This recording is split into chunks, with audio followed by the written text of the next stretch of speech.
SLBC tunnel దగ్గర rescue operation కొనసాగుతుంది. చిక్కుకున్న 8 మందిని కాపాడేందుకు నిన్న రాత్రి 10 గంటలకు ఎన్డీఆర్ఎఫ్ సిబ్బంది సొరంగంలోకి వెళ్లింది. అయితే టన్నెల్ నిండా నీరు, బురద ఉండడంతో సహాయక చర్యలకు ఆటంకంగా మారినట్లు రెస్క్యూ సిబ్బంది చెబుతుంది. దీంతో లోపల చిక్కుకున్న 8 మంది పరిస్థితిపై ఆందోళన నెలకొంది. మోకాల లోతు బురద, నీరు ఉండడంతో లోపలికి వెళ్లేందుకు ఎన్డీఆర్ఎఫ్ టీము తీవ్ర ఇబ్బంది పడుతున్నట్లు సమాచారం. ఇక ఇప్పుడు ఎలా ముందుకు వెళ్లాలన్న దానిపై కాసేపట్లో అధికారులు, సిబ్బంది చర్చించి నిర్ణయం తీసుకోనున్నారు.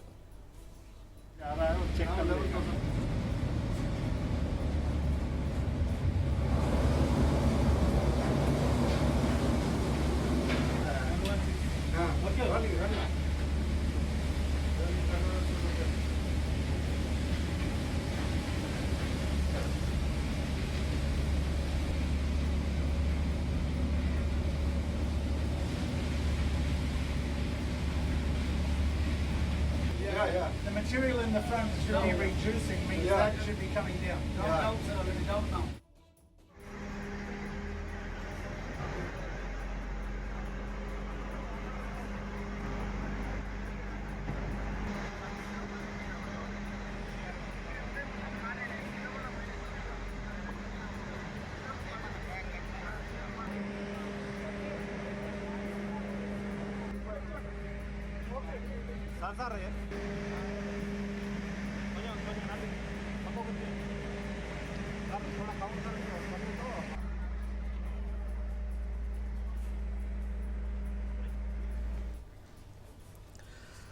ఎస్ఎల్బీసీ టన్నెల్ దగ్గర రెస్క్యూ ఆపరేషన్ కొనసాగుతుంది. చిక్కుకున్న 8 మందిని కాపాడేందుకు నిన్న రాత్రి 10 గంటలకు ఎన్డీఆర్ఎఫ్ సిబ్బంది సొరంగంలోకి వెళ్లింది. అయితే టన్నెల్ నిండా నీరు, బురద ఉండడంతో సహాయక చర్యలకు ఆటంకంగా మారినట్టు రెస్క్యూ సిబ్బంది చెబుతుంది. దీంతో లోపల చిక్కుకున్న 8 మంది పరిస్థితిపై ఆందోళన నెలకొంది. మోకాల లోతు బురద, నీరు ఉండడంతో లోపలికి వెళ్లేందుకు ఎన్డీఆర్ఎఫ్ టీము తీవ్ర ఇబ్బంది పడుతున్నట్లు సమాచారం. ఇక ఇప్పుడు ఎలా ముందుకు వెళ్లాలన్న దానిపై కాసేపట్లో అధికారులు, ఇటు సిబ్బంది చర్చించి నిర్ణయం తీసుకోనున్నారు. ఇక దీనికి సంబంధించి మరిన్ని డీటెయిల్స్ సాగర్ అందిస్తారు. సాగర్, టన్నెల్లో ఉన్న సిబ్బంది పరిస్థితి ఏంటి? అసలు ఎలాంటి ప్రయత్నాలు చేయబోతున్నారు? ఏదైతే నిన్న సాయంత్రం ఎన్డీఆర్ఎఫ్, ఎస్డీఆర్ఎఫ్ బృందాలు అయితే టన్నెల్ దగ్గరికి అయితే చేరుకున్న తర్వాత రాత్రి 10 గంటల సమయంలో అయితే 14 కిలోమీటర్ దగ్గరికి అయితే అక్కడ నుండి ట్రైన్ సహాయంతో 14 కిలోమీటర్ దగ్గరికి వెళ్ళారు. అక్కడ నుండి టన్నెల్ లోకి దిగే ప్రయత్నం అయితే చేశారు. దిగే ప్రయత్నంలోనే దాదాపుగా మోకాళ్ళ లోతు బురద, నీరు ఉండడంతో వెనక్కి తగ్గినట్టుగా మరిన్ని సహాయక చర్యల కోసం అయితే కొన్ని పరికరాలను తీసుకురావడానికి తిరిగి వచ్చినట్టుగా కూడా తెలుస్తుంది. దాదాపుగా ఇప్పటికీ 24 గంటలు గడుస్తున్నప్పటికీ లోపల ఉన్న 8 మంది పరిస్థితి ఏ విధంగా ఉన్నదన్నది తెలియని పరిస్థితి కూడా తెలుస్తుంది. ఓవైపు అధికారులు కూడా అంచనా వేయలేకపోతున్నారు. ఇప్పటికే టన్నెల్లో ఉన్న ఆక్సిజన్ పైపులన్నీ కూడా పగిలిపోయినట్టుగా కూడా తెలుస్తుంది. లోపల ఉన్న వారికి ఆక్సిజన్ అందుతుందా లేదా అనేది కూడా ఒక క్వశ్చన్ మార్క్ గానే ఉన్నట్టు పరిస్థితి తెలుస్తుంది. మొత్తానికైతే కూడా ఏదైతే టన్నెల్ కి సంబంధించి నిన్న ఉదయం 8 గంటల ప్రాంతంలో అయితే దాదాపుగా 43 మంది కార్మికులు ఆ టన్నెల్ మరమ్మతు పనులు చేయడానికి లోపలికి వెళ్లిన నేపథ్యంలో టన్నెల్ కి సంబంధించి కూడా మరమ్మతులు చేసే సమయంలో మీది నుండి ఒక్కసారిగా 3 మీటర్ల మేర కూడా కిందికి వాటర్ ఊబి నుండి వాటర్ రావడంతో ఒక్కసారిగా కూడా బురద వాటర్ లోపలికి రావడంతో అక్కడే పక్కనే ఉన్న 3 కార్మికులు ముందుగా బయటకు వచ్చారు. దాని తర్వాత ఒక 2-3 అవర్స్ ప్రాంతంలో మళ్ళీ 32 మంది కార్మికులు అయితే బయటకు వచ్చారు. మిగతా 8 మంది కార్మికులకు సంబంధించి కూడా ఇప్పటి వరకు ఎటువంటి అప్డేట్ అయితే కనిపించడం లేదు. ఓవైపు ఎన్డీఆర్ఎఫ్, ఎస్డీఆర్ఎఫ్, మిగతా సింగరేణికి సంబంధించిన రెస్క్యూ టీమ్స్ అన్ని కూడా వచ్చాయి. లోపలికి వెళ్లి చూస్తున్నారు కానీ ఆ బురద వాటర్ లోపలికి వెళ్ళడానికి సాధ్యపడడం లేదంటూ కూడా వాళ్ళు వేచి చూస్తున్న పరిస్థితి. తదుపరికి సంబంధించి ఈ రోజు అధికారులతో సమీక్ష నిర్వహించిన తర్వాత సహాయక చర్యలను ముమ్మరం చేసే అవకాశం కూడా కనిపిస్తుంది. వైపు దీనికి సంబంధించి కేంద్ర రాష్ట్ర ప్రభుత్వాలు కూడా సహాయక చర్యలకు సంబంధించి కూడా అన్ని ఏర్పాట్లను కూడా చేశారు. వైపు కేంద్రానికి సంబంధించి ప్రధాని మోదీ కూడా సహాయ సహకారాలు అందిస్తామంటూ కూడా తెలంగాణ సీఎం రేవంత్ రెడ్డి కూడా చెప్పిన పరిస్థితి కూడా కనిపిస్తుంది అనిల్.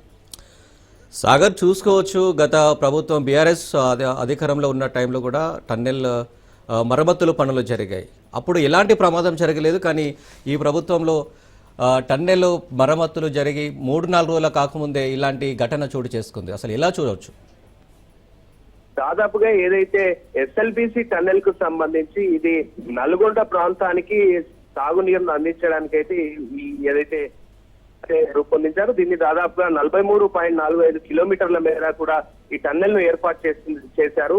దీనికి సంబంధించి గత ప్రభుత్వ హయాంలో అంటే దాదాపుగా 2005లో ఈ టన్నెల్ పనులు ప్రారంభమైనప్పటికీ కూడా అలసత్వంతో నిధుల లేమితో అయితే 2014-16లో తిరిగి స్టార్ట్ అయ్యాయి. దాని తర్వాత మళ్ళీ కాస్త అలసత్వం నిధుల లేమితో మళ్ళీ ఆపిన తర్వాత తాజాగా కాంగ్రెస్ ప్రభుత్వం వచ్చిన తర్వాత 4 రోజుల క్రితం 4,200 కోట్లు శాంక్షన్ అయిన తర్వాత 4 రోజుల క్రితం అయితే టన్నెల్ కి సంబంధించి పనులు అయితే ప్రారంభమయ్యి ఇంతకు ముందు 33 కిలోమీటర్ల మేర కూడా టన్నెల్ సంబంధించిన పనులు పూర్తయిన నేపథ్యంలో కేవలం 10 కిలోమీటర్ల మేర టన్నెల్ సంబంధించిన పనులు చేయాల్సి ఉండగా ఈ 14 కిలోమీటర్ దగ్గర మరమ్మతు చేయడానికి వెళ్లిన కార్మికులకైతే ఈ దుస్థితి కలిగింది. గత ప్రభుత్వంలో బీఆర్ఎస్ సంబంధించి గత 2 నెలల 3 నెలల క్రితం కూడా ఏదైతే ఈ టన్నెల్ కి సంబంధించి మరమ్మతులు చేయాలనుకున్నారో దానికి సంబంధించి అక్కడ ఊబిలో నీరు ఒక్కసారిగా రావడంతో టన్నెల్ పనులను అయితే ఆపివేయడం కూడా జరిగింది. ఈ ఒక్కసారిగా కూడా నిన్న ఊబిలోంచి నీరు బురద రావడంతో ఒకసారిగా కార్మికులంతా చిక్కుకున్న పరిస్థితిని కూడా మనం చూసినట్టు కూడా తెలుస్తుంది అనిల్. సాగర్, మరి ఈ ఘటనకు సంబంధించి అధికారులు ఎవరైనా స్పందించారా? అలాగే చిక్కుకున్న వారి కుటుంబ సభ్యులకు ఎలాంటి ధైర్యాన్ని ఇస్తున్నారు అధికారులు? వైపు కేంద్ర రాష్ట్ర ప్రభుత్వాలు కూడా లోపల ఉన్న 8 మందికి సంబంధించి కూడా ఇప్పటికే వాళ్ళ కుటుంబాలకు ఇన్ఫార్మ్ చేసిన పరిస్థితి కూడా కనిపిస్తుంది. ఆ కుటుంబానికి సంబంధించి కూడా అన్ని సహాయ సహకారాలు అందిస్తామంటూ కూడా వైపు తెలంగాణ ప్రభుత్వం కూడా చెప్తుంది. ఇప్పటికే నిన్న ఎవరైతే మంత్రి ఉత్తమ్ జూపల్లి కృష్ణారావు కూడా అక్కడికి చేరుకున్నారు. పరిస్థితులను అయితే ఎప్పటికప్పుడు సమీక్షిస్తున్నారు. దానికి సంబంధించిన సహాయక చర్యలు ముమ్మరం చేయాలంటూ కూడా జిల్లా కలెక్టర్ కు జిల్లా ఎస్పీకి ఆదేశాలను జారీ చేసినట్టుగా కూడా తెలుస్తుంది. ఓవైపు తెలంగాణ ముఖ్యమంత్రి సీఎం రేవంత్ రెడ్డి కూడా ఈ అంశంపై అయితే ఎప్పటికప్పుడు అప్డేట్ తీసుకుంటున్నారు. అప్డేట్ తీసుకొని సహాయక చర్యలు ఇంకా ముమ్మరం చేయాలంటూ కూడా ఆయన చెప్పిన పరిస్థితి. ఎవరు కూడా ఆందోళన చెందాల్సిన అవసరం లేదంటూ కూడా కుటుంబ సభ్యులకు హామీ ఇస్తున్న పరిస్థితి.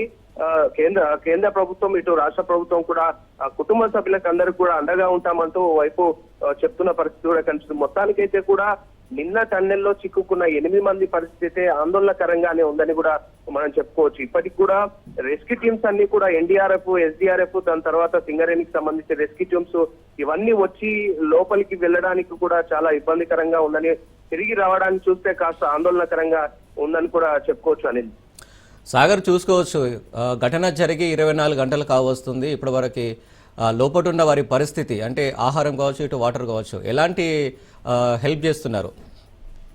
దాదాపుగా 24 గంటలు గడుస్తుంది. అంటే మరికొద్దిసేపు 1 గంట సేపు అయితే 24 గంటలు పూర్తయినట్టుగా కూడా తెలుసుకోవచ్చు. ఎందుకంటే నిన్న 8:30 ప్రాంతంలో అయితే లోపలికి వెళ్లిన కార్మికులు ఇప్పటి వరకు కూడా వాళ్ళకు ఎటువంటి ఆహారం, మిగతా ఆక్సిజన్ సంబంధించి కూడా వైపు ఆక్సిజన్ సంబంధించిన పైప్ కూడా లోపల లీకేజ్ అయి పగిలిపోయినట్టుగా కూడా తెలుస్తుంది. కాబట్టి వాళ్ళకు ఎలాంటి పరిస్థితి ఉంది అని కూడా అంచనా వేయలేకపోతున్నారు అధికారులు. ఎందుకంటే 24 గంటలు గడుస్తున్న ఆక్సిజన్ వైపు విద్యుత్ లేదు, తర్వాత వాకిటాకీలు కూడా పనిచేయడం లేదు, దాని తర్వాత అక్కడ వాళ్ళకు ఆహారానికి సంబంధించి కూడా దొరకకపోవడం, ఇవన్నీ చూస్తే కాస్త ఆందోళనకరంగానే కనిపిస్తుంది. మొత్తానికైతే కూడా 8 మంది పరిస్థితికి సంబంధించి వైపు అధికారులు కూడా ఎలాంటి అంచనా వేయలేకపోతున్నారు. అంటే వీళ్ళు ఎక్కడి వరకు ఉన్నారు, 14 కిలోమీటర్ నుంచి ఎంత దూరంలో ఉన్నారు, దాని తర్వాత లోపలికి వెళ్ళాలంటే ఎటువంటి చర్యలు తీసుకోవాలనేది కూడా వాళ్ళు ప్రస్తుతానికైతే చర్యలకు సంబంధించి సింగరేణి నుంచి బురదను తీసే మిషన్ కు సంబంధించి కూడా తెప్పించే ప్రయత్నంలో అధికారులు ఉన్నట్టు కూడా తెలుస్తుంది అని. సాగర్, మనం నిన్న చూసాం ఘటన జరిగిన కొద్దిసేపటి తర్వాత మంత్రి ఉత్తమ్ కూడా అక్కడికి వెళ్ళడం జరిగింది. అంటే ఎలాంటి భరోసా ఇచ్చారు, ఏమైనా హామీ ఇచ్చారా? వైపు మంత్రి ఉత్తమ్ జూపల్లి కృష్ణారావు అయితే అక్కడికి చేరుకున్న పరిస్థితి కూడా కనిపించింది. చేరుకున్న తర్వాత అప్పటికే 35 కార్మికులంతా కూడా స్వల్ప గాయాలతో బయటకు వచ్చిన నేపథ్యంలో వాళ్ళందరికీ కూడా మెరుగైన వైద్య చికిత్స కోసం అయితే వాళ్ళని హుటాహుటిన హాస్పిటల్ కు తరలించారు. దాని తర్వాత అక్కడే పరిస్థితులంతా మంత్రులు సమీక్షించిన తర్వాత అధికారులతో సమీక్ష ఏర్పాటు చేశారు. దానికి సంబంధించి కూడా ఈ 8 మంది కార్మికులు ఎవరైతే ఉన్నారో వాళ్ళకి సంబంధించి అన్ని సహాయక చర్యలు అందిస్తామంటూ కూడా వాళ్ళు చెప్పిన పరిస్థితి. అప్పుడే ఎన్డీఆర్ఎఫ్ తర్వాత ఆర్మీ బృందాలకు కూడా అక్కడి నుండే ఉత్తమ్ కుమార్ ఫోన్ చేసినట్టుగా కూడా తెలుస్తుంది. వైపు కేంద్ర ప్రభుత్వం కూడా దీనికి సంబంధించి కూడా మేము అన్ని సహకారాలు అందిస్తామంటూ కూడా చెప్పిన పరిస్థితి కూడా కనిపిస్తుంది. ఓవైపు ఉత్తరాఖండ్ సంబంధించి కూడా ఈ మధ్య కాలంలో జరిగిన టన్నెల్ ప్రమాదంలో ఎవరైతే రెస్క్యూ ఆపరేషన్ చేసిన సిబ్బంది ఉన్నారో వాళ్ళంతా కూడా ఇక్కడ తీసుకొచ్చే ప్రయత్నం కూడా చేస్తున్నామంటూ కూడా ఉత్తమ్ చెప్పిన పరిస్థితి కూడా కనిపిస్తుంది. ఇప్పటికే అధికారులు ఇటు మంత్రులు కూడా ఎప్పటికప్పుడు కూడా ఇక్కడ ఉన్న తాజా అప్డేట్ ను వాళ్ళు పరిశీలిస్తున్నారు. ఇంకా ఎలా ముందుకు వెళ్తే వాళ్ళని తీసుకురావడానికి అవకాశం ఉందంటూ కూడా వాళ్ళు అధికారులతో మాట్లాడుతున్న పరిస్థితి కూడా కనిపిస్తుంది. అనిల్, అంటే టన్నెల్లో చిక్కుకున్న వారి కుటుంబ సభ్యులు కావచ్చు, లేకపోతే బంధువులు కావచ్చు, ఎవరైనా అక్కడికి చేరుకున్నారా? అసలు ఏమంటున్నారు వాళ్ళు? టన్నెల్లో చిక్కుకున్న 8 మంది కుటుంబ సభ్యులకైతే ఇప్పటి వరకు వాళ్ళ కుటుంబ సభ్యులకు ఇన్ఫర్మేషన్ అందినట్లుగా కూడా తెలుస్తుంది. ఒక్కొక్కరిగా కుటుంబ సభ్యులు కూడా అక్కడ చేరుకునే అవకాశం కూడా కనిపిస్తుంది. దాదాపుగా ఏదైతే 8 మంది కార్మికులంతా కూడా యూపీ, బీహార్, ఈ ఇతర రాష్ట్రాలకు చెందిన వారుగా కూడా తెలుస్తుంది. ఈ కార్మికులంతా గతంలో నుంచి కూడా ఈ జేపీ కన్స్ట్రక్షన్ తర్వాత ఇంకో కన్స్ట్రక్షన్ సంబంధించి అందులోనే వర్క్ చేస్తున్నారు. వీళ్ళు చాలా సీనియర్లు కూడా ఈ టన్నెల్ సంబంధించి టన్నెల్ వర్క్స్ లో స్పెషలిస్టులుగా కూడా అక్కడ ఉన్న యాజమాన్యాలు కూడా చెప్తున్న పరిస్థితి. కానీ అనుకోకుండా ఊపి నుంచి ఒక్కసారిగా నీరు బురద రావడంతో వాళ్ళు లోపలికి వెళ్ళిన నేపథ్యంలో వీళ్ళు తిరిగి రావడానికి కాస్త ఆటంకం కలిగి ఉంటుంది అంటూ కూడా వైపు అంచనాలు వేస్తున్న పరిస్థితి. మొత్తానికైతే కూడా 8 మంది కుటుంబ సభ్యులకైతే రాష్ట్ర ప్రభుత్వం వైపు కేంద్ర ప్రభుత్వం కూడా హామీ ఇస్తున్న పరిస్థితి.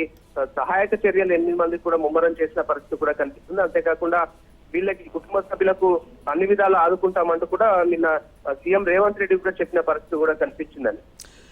సాగర్, ఈ ఘటనకు సంబంధించి ప్రభుత్వ వైఫల్యం అనుకోవచ్చా, లేక కాంట్రాక్టర్ లోపం వల్ల కూడా అనుకోవచ్చా?